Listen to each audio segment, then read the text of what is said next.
나의 기쁨 나의 소망 되시며 나의 생명이 되신 주 밤낮 불러서 찬송.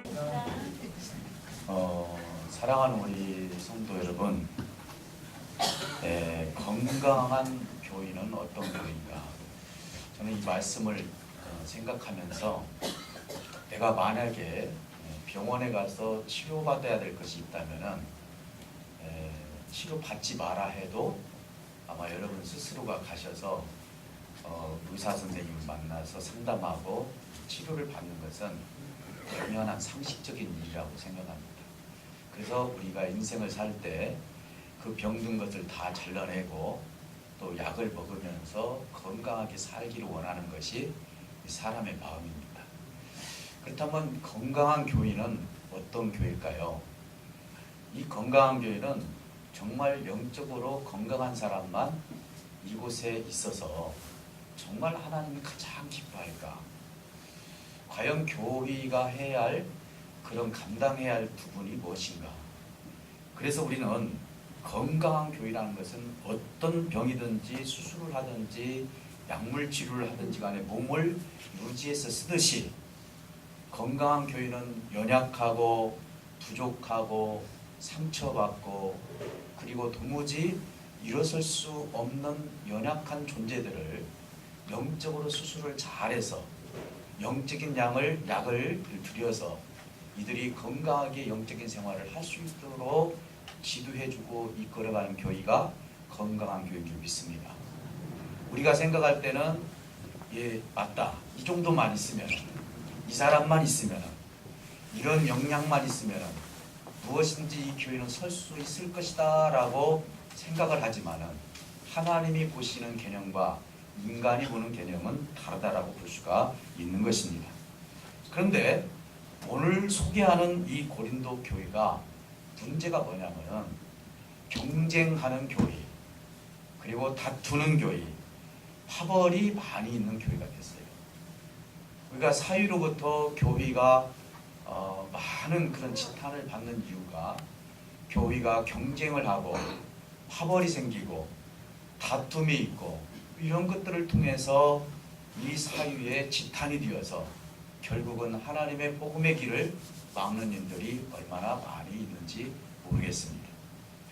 다시 말씀드리면 교회의 거룩성을 잊어버리고 있다는 것입니다. 하나님이 원래 이 교회를 왜 세웠는지, 이 교회는 구원의 방주이고 정말 죽어져가는 영혼들, 일어설 수 없는 영혼들, 아까 말씀드렸던 것처럼 상처받고 도무지 누군가의 이유가 없이는 일어설 수 없는 사람들이 와서 새 힘을 얻어서 하나님의 영적인 길을 걸어가고 천국 백성으로 살아가는 것이 아버지 뜻인데도 불구하고 여전히 교회가 건강한 사람만 찾고 있을 수도 있다는 것입니다.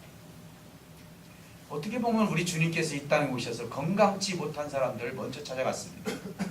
사유의 지탄을 받는 사람들, 그리고 병든 사람들, 그리고 억울해서 못 사는 사람들, 이런 사람들에게 왜 찾아갔을까? 이 복음의 의미가 무엇인지를 우리 주님은 그 행동을 통해서 말씀하고 계시지 않는가? 건강치 못한 교회는 어떤 교회입니까? 고린도 교회를 보니까 한 3가지 정도의 특징을 가지고 있는 교회다. 이렇게 사도 바울 선생님이 말씀하고 있습니다. 첫째는 뭐냐면요, 교회에 어른인데 결국은 아이가 많다는 것입니다. 여러분 생각해 보세요. 성인이 됐는데 아이 같은 행동을 할 때 그건 정상이 아닌 것입니다. 근데 이 고린도 교회는 다 몸은 성장이 됐는데 근데 하는 행동들을 보면은 아이 같은 행동을 하는 교회가 고린도 교회였어요. 그래서 사도 바울 선생님이 오늘 읽은 내용 중에서 너희들을 내가 아이와 같이 이야기한다. 이렇게 첫 절에 그렇게 나옵니다. 너희들이 이미 지금 이 다툼과 경쟁과 그리고 교회의 소식들을 듣고 보니까 교회에서 본질을 다 잊어버렸다. 그래서 어떠면은 어린 아이와 같은 그런 행동을 통해서 교의가 세워지지 못하느냐. 사랑하는 성도 여러분, 이 성인 아이라는 것은 컸는데도 여전히 아이들과 같은 행동을 하는 것입니다. 어른에 대한 흉내는 내기는 내는데 여전히 아이와 같은 삶을 사는 사람입니다. 이것을 갖다가 엮이는 가정이라고 그렇게 말씀하더라고요. 엮이는 가정이 특징이 세 가지가 있더라고요. 첫째는 뭐냐? 느끼지 말라는 걸 가르쳐. 어렸을 때부터 느끼지 말라는 것이. 이것을 부모님이 됐든 어른들이 됐든 자기 자녀들이 성장할 때 느끼지 못하게 차단하는 그런 습관들이 특히 우리 한국 사회에도 많은 것 같습니다. 예를 들어서 부모나 어른 앞에서 절대로 화를 냈다가는 큰일 납니다. 부모님들이나 어른들이 뭔 얘기를 했을 때 이 부분에 대해서 내가 느낀 것을 표현하는 거예요. 저는 외국 영화 같은 거 보면은 부모님이 뭔 얘기를 했을 때 화를 벌컥 내는 경우가 있어요, 아이들이요. 근데 그것을 그 부모님들은 그걸 받아들이더라고요. 저 아이의 감정을 그대로 받아들이더라고요. 근데 우리 한국은 어떻습니까? 어떻게 부모 앞에서 그렇게 할 수 있느냐라고 호통을 칩니다. 그래서 결국은 그것을 자꾸 화를 내는 그 자체도 큰일이지만은 슬퍼도 슬퍼할 수 없고, 심지어는 눈물이 없는 아이들이 있습니다. 슬픔은 엄마 앞에서 울을 줄도 알고, 기쁨은 부모님 앞에서 어른 앞에서 기뻐 어쩔 줄 모르는 모습도 좀 보이고, 자기가 고통스러우면 고통스럽다고 표현도 할 줄 알도록 그 모든 배경을 어른들이 배려를 해줘야 되는데 너는 꼭 참아야 된다. 심지어는 남자는 눈물을 흘려서는 안 된다. 남자도 때로는 눈물을 흘려야죠. 그러면서 이 모든 감정들을 느끼지 못하도록 어렸을 때부터 차단되는 경우들입니다. 그러면서 그것을 받은 영향력을 내 자녀들한테 똑같이 행할 때가 많이 있습니다. 엮이는 가능 중에 두 번째 그런 그 가능성은 뭐냐면 말하지 말라를 자꾸 가르칩니다. 말하지 말라는 거예요. 어른들이 말하면 대꾸했다가는 큰일 납니다. 그렇지 않습니까?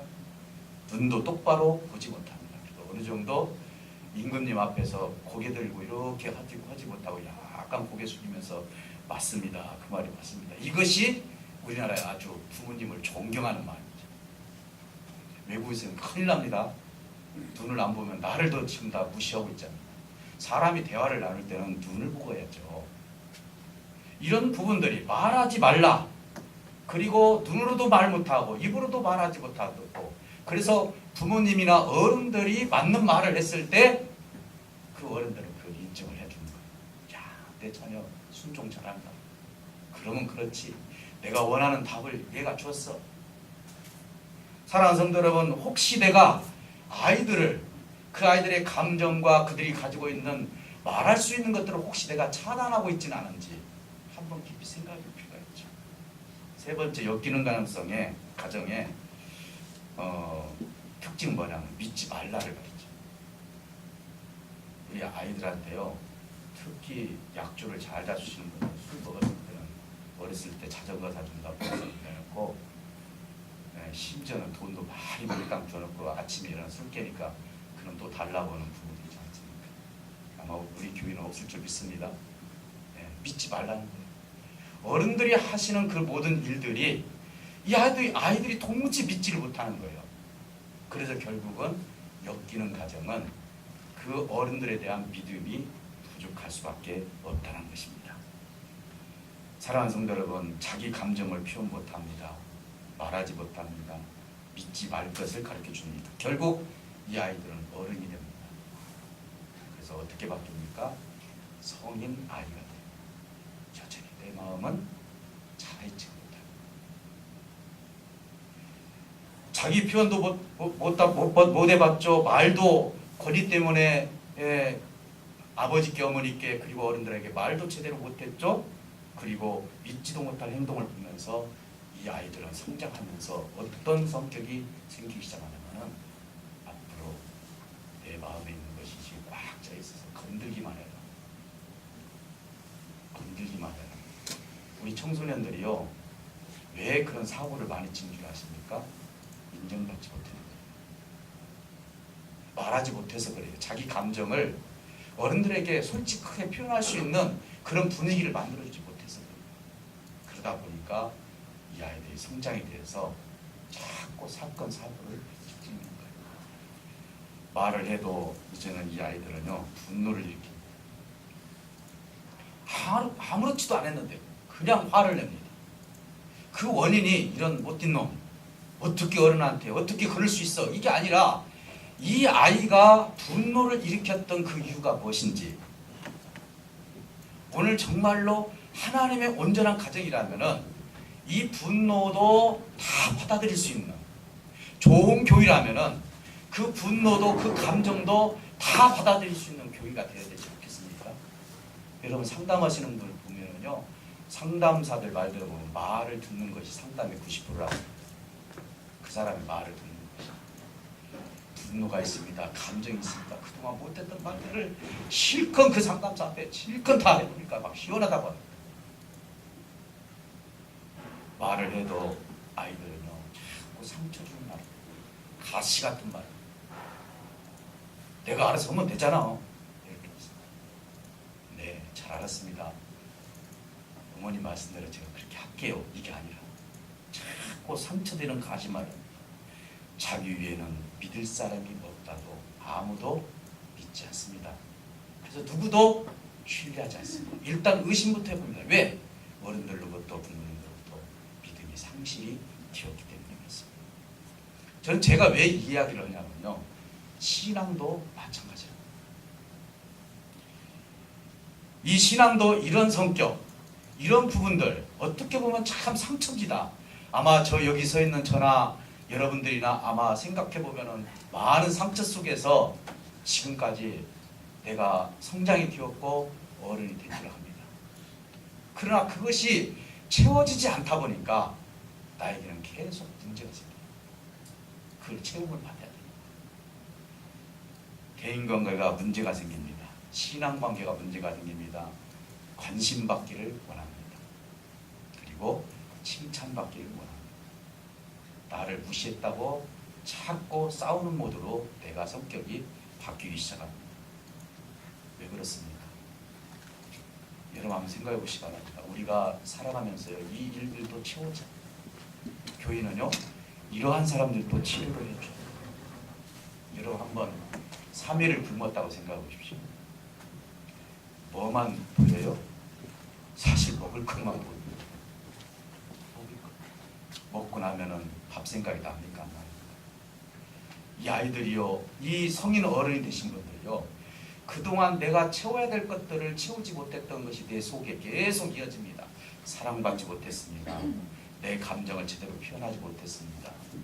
그리고 내가 계획을 짜서 내 인생의 길을 어떻게 가야 돼, 부모님이 다 만들어준 대로 간 게 아니라 이런 일도 해보지도 않았습니다.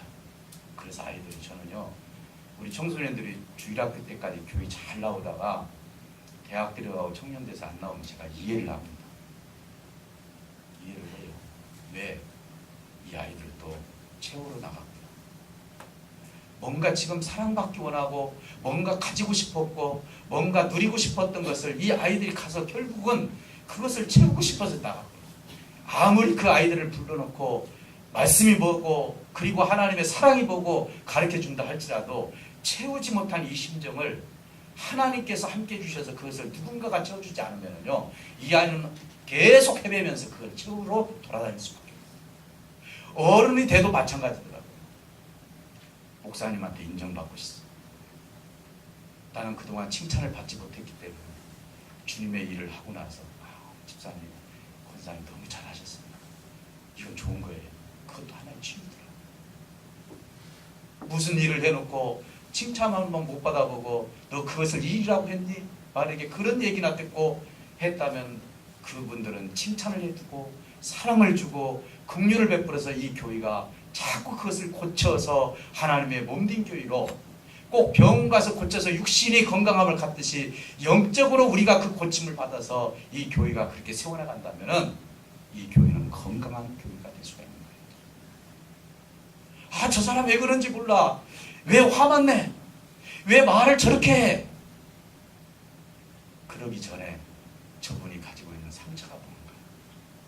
그리고 내가 참 어른이라면 이 아이가 잘 자랄 수 있도록, 이 어른이, 아이 같은 이 어른이 이것이 다 채워줄 수 있도록 내가 채워주고 권면하고 아껴주고 사랑해준다면 그것이 다 채워지는 순간 그 성인이 된 아이 같은 어른은 더 성숙해지고 더 건강한 하나님의 성도가 될 줄 믿습니다. 사랑하는 성도 여러분, 고린도 교회는요, 어떻게 보면은요, 어른들이 너무나 적었다라는 증거가 너무나 많아요. 그래서 어른은 됐는데 아이 같은, 그래서 은사가 풍족합니다. 가지고 있는 건 많아요. 그러다 보니까 내 것이 최고다, 네 것이 최고다. 아이들이 그러잖아요. 우리 아빠는 뭐 어떻게 거짓말이라도 해서 얘기했어. 그걸 이용해서 어떤 보일러에서 선전 많이 잘하더라고요. 우리 아빠는 뭐 우주를 깨끗하게 한다고 이렇게 하면서. 사랑하는 성도 여러분, 오늘 교회가요 성숙한 성도가 좀 많았으면 좋겠다. 2017년도를 우리가 한번 지내보면서요, 여러분 혹시라도 내가 어렸을 때부터 상처를 받고 내가 채우지 못했던 그런 부분들이 있다면 여러분들 다 그걸 다 하나님 앞에 털어놓고 목사님한테 얘기하고, 좀 나를 이해해 줄 수 있는 사람이 있다면 가서 좀 얘기하세요. 나는 정말 이것이 억울했고 너무너무 힘들어. 내가 분통이 터질 때가 너무 많아. 그래서 이 교회는 누군가가 말을 들어줄 수 있는 시스템이 갖춰 있다면 이 교회는 바로 그분들이 의사가 되는 거예요. 여러분, 올 한 해 이제 넘어가고 내년부터는 그 상처가 있다 할지라도 그것 때문에 혹시 내가 귀가 죽고 그것 때문에 나는 왜 그런지 모르겠다, 나는 구제불능인가 봐 하면서 자포자기 하지 마시고, 여러분 스스로가 일어서서 누군가를 찾아서 내 말을 들어줄 수 있는 사람이 있으면 같이 대화하고. 그래서 우리 교회는 토크가 중요한 것 같아요. 그걸 통해서 자꾸 대화를 하는 거예요. 그리고 또 그분들을 받아줄 수 있는 그런 어른들이 좀 더 많았으면 좋겠다. 그래서 우리 군산연례교회가 앞으로 어떤 사람이 오든지 간에 영적으로 치유를 잘 받아서 하나님의 뜻을 이룰 수 있는 그런 삶을 영위해 나갈 수 있는 저와 여러분들이 되시기를 주님으로 축복합니다. 두 번째 문제는 뭐냐면요, 어른이 없었다면요, 아이들만 있었잖아요. 교회는 누구든지 함께 일하는 밭이라고 표현을 했습니다. 자, 생각해 보세요. 어떤 분들은 그런 얘기를 합니다. 교회는 목사님만 이러는 것으로 착각을 해요. 교회는 장로님만, 교회는 어떤 특정한 사람만 일하는 것으로 착각을 해요. 그게 아닙니다. 하나님은 누구에게든지 다 일할 수 있는 그런 모든 분위기를 만들어 주셨고, 또 그것을 통해서 하나님께서 자기 스스로가 만족하고 하나님께 내 삶을 드릴 수 있는 기회를 주셨다는 사실을 믿으시기를 주님으로 축복합니다. 그래서 교회는 누구든지 함께 일하는 밭인데도 불구하고 이들은, 어린아이들은 경쟁을 좋아해요. 내가 1등 간다, 내가 키가 크다, 내가 공부 잘한다, 이런 것처럼 이 교회가 경쟁에 들어섰다 보니까, 아, 내가 생각해보니까 사도 바울 선생님이 훌륭해, 아, 내가 생각한 게 아볼로가 훌륭해. 저는 지금까지요, 아무리 서울 대한민국에 훌륭한 목사님이 있다 할지라도요, 그리고 2명, 3명 놓고 목회하는 그 목사님이 있다 할지라도요, 제가 이런 판단해 본 적 한 번도 없습니다. 목사님들이 그렇습니다. 야, 그분은 정말 능력도 있고, 물론 그래요. 그런데 이것을 그렇게 판단해서는 안 되고 다 역할이 있다라고 사도 바울 선생님은 말씀하고 있어요. 초원교회 목사님은 초원교회 목사님대로, 도시교회 목사님은 도시교회 목사님대로 다 역할이 있는 거예요. 근데 이 고린도 교회는 뭡니까? 바울이 최고요, 아볼로가 최고요 하면서 자꾸 사역자들을 갖다 갈라놓아요. 사랑하는 성도 여러분, 만약에 농촌에 목사님이 안 계신다면 도시의 교회가 발전이 됐을까 안 됐을까요? 안 되죠. 사실은 농촌에서 잘 가르쳐가지고 이들이 서울로 올라갑니다. 서울 올라가면 그거 가서 또 좋은 신도가 되는 거예요. 그럼 여기서 가르쳐서 올라가서 그러면 거기에 있는 신도가 하나님이 몇만 명 되니까 이 교회는 하나님께서 더 큰 상급을 주고 그런 하나님이십니까? 사실은 그런 하나님. 다 역할입니다. 사도 바울이 뭐라 하겠습니까? 사도 바울은 사실은 교회를 세우는 역할을 하셨어요. 1차, 2차, 3차 전도여행을 통해서 그렇게 교회를 많이 세운 사도가 없었어요. 사도 바울 선생님은 어디를 가든지 간에 교회를 세웠어요. 그런데 내 마음에 들어. 그런데 우리 교회에서 야 그래도 사도 바울 목사님이 최고야. 이렇게 해서는 안 된다는 거예요. 근데 아볼로 목사님은 그 교회에서 물을 줬어. 양육을 했단 말이에요. 그러니까 매일 봐. 그러니까 아니요. 아볼로 목사님이 최고예요. 근데 사도 바울 선생님이 뭐라고 얘기합니까? 가장 중요한 것, 자라나게 하시는 누구라고요? 하나님입니다. 똑같다는 거예요. 교회를 세우든 양육을 하든 이것은 똑같은 성경에 그렇게 표현을 했어요. 똑같은데 사실 자라나게 하시는 하나님이 계시지 않는다면은 이 교회는 성장할 수도 없고 아무것도 아니라. 아무리 선교사님들이 열심히 가서 선교를 하고 열심히 그들이 몸을 바쳐서 헌신하고 봉사하고 시간을 3시간 4시간 기도하면서 했다 할지라도 그 영혼들이 자라나게 하시는 하나님의 역사가 없다면은 그건 아무 소용이 없다. 그래서 사도 바울 선생님 뭐라고 합니까? 우리는 아무것도 아니다. 이렇게 표현했어요. 그러니까 이 교회는 가치다. 내가 아무것도 아닌 것처럼 고린도에 있는 교회들아, 그리고 너희들이 아무리 은사를 많이 받고 좋은 어떤 능력을 가졌다 할지라도 나와 같이 그렇게 일을 열심히 하는 것이 하나님의 뜻이다. 이것을 지금 가르쳐주고 있는 것입니다. 그래서 교회는 목사님 중심으로 성장하는 것이 아니라 누구의 중심으로? 하나님 중심으로 성장하는 것이 원칙이다. 여러분 목사님 보고, 물론 초신자들은 목사님의 인격과 그런 걸 보고 또 영향을 받아요. 전혀 안 받는 건 아니에요. 그러나 근본적으로 여러분들이 깨달아야 될 건 뭐냐? 이 모든 것을 공급하시고 이끌어 가시는 분 누구예요? 하나님이에요. 이것을 여러분들이 꼭 깨달아야 될 줄 믿습니다. 교회는 하나님의 일을 하는 밭입니다. 격려를 하고 들어주고 채워주고 그렇게 해야 됩니다.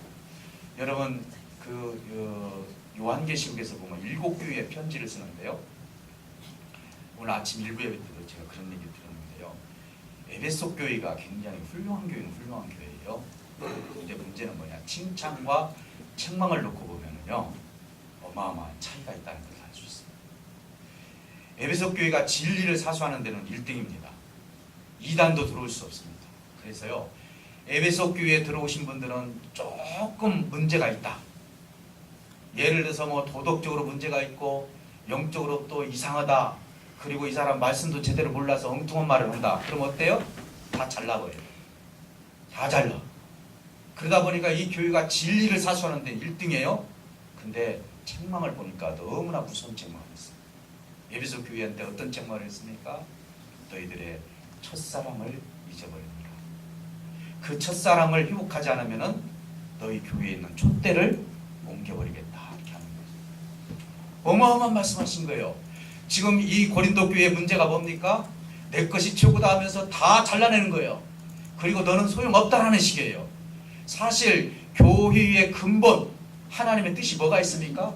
죽어져가는 영혼, 병든 영혼, 정말 도무지 일어날 수 없는 영혼들이 깨달아서 성장해서 하나님의 사람으로 만들어진 것이 아닙니까? 그러니까 에베소 교회는 그 사랑을 잊어버렸다는 것입니다. 그러다 보니까 다 쳐내버린 거예요. 교회는요, 아무리 힘들고 어렵고 상처가 문제가 있다 할지라도 그들을 살려낼 수 있는 능력이 있습니다. 믿습니까? 그것이 어떤 상태에서 오든지 간에 이 교회를 통해서 영적으로 그들이 하나님 말씀 안에서 세워질 수 있도록 하는 것이 교회가 하는 것이다. 그래서 장성한 사람은 어떤 사람입니까? 예수님을 닮은 사람. 네. 그래서 이 예수님을 닮은 사람은 어떤 사람입니까? 주변에 있는 사람들 잘하게 하십니다. 누구든지 돌볼 수 있는 사람이 됩니다. 그래서 나중에는 결코 내가 그 사람을 잘 가르치고 격려하고 해가지고 어떤 사람을 만드냐면 또 그 사람이 다른 사람을 돌볼 수 있는 사람을 만들어주는 거예요. 우리 교회는 그런 짝들이 많은 것 같아요. 네. 그래서 자꾸 세워가더라고요. 정말 좋은 교회 한번 만들어 가시길 주님을 축복합니다. 사랑하는 성도 여러분, 그렇다면 이 교회의 문제가 또 하나가 뭐가 있었냐면 교회가 세워지는 재료가 무엇인지를 몰랐어요. 우리 세상 사람들이 판단할 때는 교회 재료를 어떻게 봅니까? 야, 저 빨간 벽돌 참 멋있다. 예. 야, 저거 한번 안에 들어가 봤더니 야, 어마어마하더라. 세상 사람들 다 그렇게 판단합니다. 그래서 대부분 보면은 너희 교인 수가 몇 명이나 되냐 이렇게 물어봐요. 정말 이것은 조금 제대로 좀 신앙관을 좀 가졌으면 좋겠다. 이거 물어보는 건 실례예요, 사실은. 사실 우리가요 양을 따졌으면 안 돼요. 지금 사실 이런 일이 있었어요. 그 아나니아하고 삽비라가 초대교회 당시에 바나바라는 사람이 많은 것을 팔아 하나님께 바쳤는데 칭찬을 받은 거예요. 막 친송을 받은 거예요. 그러니까 아나니아와 삽비라가 어떤 생각을 했습니까? 야, 저렇게 칭송을 받으니까 나도 저러고 싶다. 그럼 뭘로 봤어요 지금? 많은 칭찬, 많은 칭송, 이걸 기대를 한 거예요. 그래서 아나니아 삽비라고 둘이 아마 속닥거리면서 우리도 밭을 팔아가지고 하나님 앞에 바칩시다. 바치고 나니까 예상 1호 한 3천만 원 정도 될 줄 알았는데 1억이 나왔네. 그래서 한 7천만 원을 숨겨놓고 3천만 원만 갖다가 하나님께 바친 거예요. 성령께서 아셨을 몰랐어요. 아셨죠. 지금 바나바하고 그 바나바를 통해서 아나니아하고 삽비라가 실수했던 것이 뭐냐면은 교회를 뭘로 본 거예요? 양으로 본 거예요. 칭찬의 양, 권위의 양. 내가 이렇게 하면은 내가 많은 권위를 받고 많은 사람들에게 칭송받으니까 나는 존경받는 사람이 되겠다 라고 하면서 이 생각을 하다가 성령께서 그걸 딱 말씀해 주신 거예요. 베드로가 뭐라고 말합니까? 너는 성령까지도 속이려고 하면서 그 초대교회 당시에는 너무나 이 영이 막 강하다 보니까 어떻게 됐어요? 그 영혼이 떠나버렸어요. 부인하고 남편이 죽었다 이 말이에요. 사랑하는 성도 여러분, 오늘 우리가 교회를 세워가는 재료가 뭡니까? 명예입니까? 아니면은 뭐 물질로 막 이게 세워가고 그래서 아주 세상 사람들이 봤을 때 아름다운 성전을 짓는 겁니까? 저는 절대로 그것이 아니라고. 사도 바울 선생님이 거룩한 것들을 재료를 얘기를 하는데 그것이 두 가지를 얘기를 했습니다. 첫째 한 가지는 뭐냐면 불로 태워지는 재료가 있고 불로 안 태워지는 재료가 있다. 성경에 보니까 불로 태워지는 것이 뭡니까? 나무와 풀 같은 것, 집 같은 것이 6가지. 그런데 불로 안 태워진 것이 뭐예요? 보석과 금과 은이다. 그런데 이것을 왜 사도 바울 선생님이 이야기를 했느냐? 그 말은 성인인데도 아이 같은 행동을 하는 사람들은 마치 일을 많이 하는 것 같지만은 하나님께서 불로 시험했을 때 그 모든 공로가 다 없어지고 단지 예수 믿은 것 때문에 구원만 받는다라고 성경은 그렇게 말씀합니다. 뭐가 없어진 거예요? 상급이 없어진 거예요. 상급이 없어진 거예요. 아까 아나니아와 삽비라를 만약에 살았다면 그 상급 다 없어져 버린 거예요. 그 뭐예요? 다 태워서 없어질 거예요. 그런데 거룩하고 더욱더 성숙한 성도는 어떤 성도냐? 불로 태워도 태워지지 않는 금과 보석과 은과 같은 신앙이다. 그건 어떤 행동입니까? 사람을 살리는 거예요. 부족한 사람을 채워주는 거예요. 연약한 사람을 내가 그 사람을 위해서 기도해 주는 거예요. 하나님 때로는 그 사람을 위해서 기도하라고 하죠. 하기 싫어도 하나님께서 하라고 할 때가 있어요. 눈물로 기도하는. 근데 그 사람은 누군가가 나를 위해서 기도하는지 않는지도 조차도 모르고 지나가는 경우도 있어요. 여러분, 정말로 하나님 앞에 세워질 공로가 금과 은과 보석과 같이 태워지지 않는 그런 성인으로서, 정말 거룩한 성도로서, 정말 성숙한 성도로서, 장성한 분량까지 자라는 성도로서 우리 교회에서 신앙생활을 하게 된다면 반드시 여러분들의 공로는 하나님의 상급으로 하나님께서 주실 줄 믿습니다. 우리가 꼭 상급을 위해서 사는 건 아니잖아요. 사랑하는 성도 여러분, 오늘 성숙한 그리스도인은 누군가를 세워줍니다. 그렇죠? 누군가를 채워줍니다. 사랑해줍니다. 그리고 격려해줍니다. 결국은 그 사람이 최종적으로 가서 5년, 10년 뒤에 가서 그 집사님, 그 권사님이 나를 위해서 이렇게 해주셨지. 내가 그분이 아니었다면 정말 이 기간이 더 길 수밖에 없었는데 나에게 쓴말도 해줬고 때로는 격려도 해줬고 나를 위해서 기도도 해줬다. 그분의 기억이 날 것입니다. 오늘 이 말씀을 통해서 여러분들이 어떤 사람이든지 간에 그 사람을 채워주고 하나님의 사랑으로 세워가고, 그래서 고린도 교회처럼 흔들리는 교회가 아니라 하나님 몸된 교회처럼 세워갈 수 있는 몸된 교회가 되시길 주님으로 축복합니다.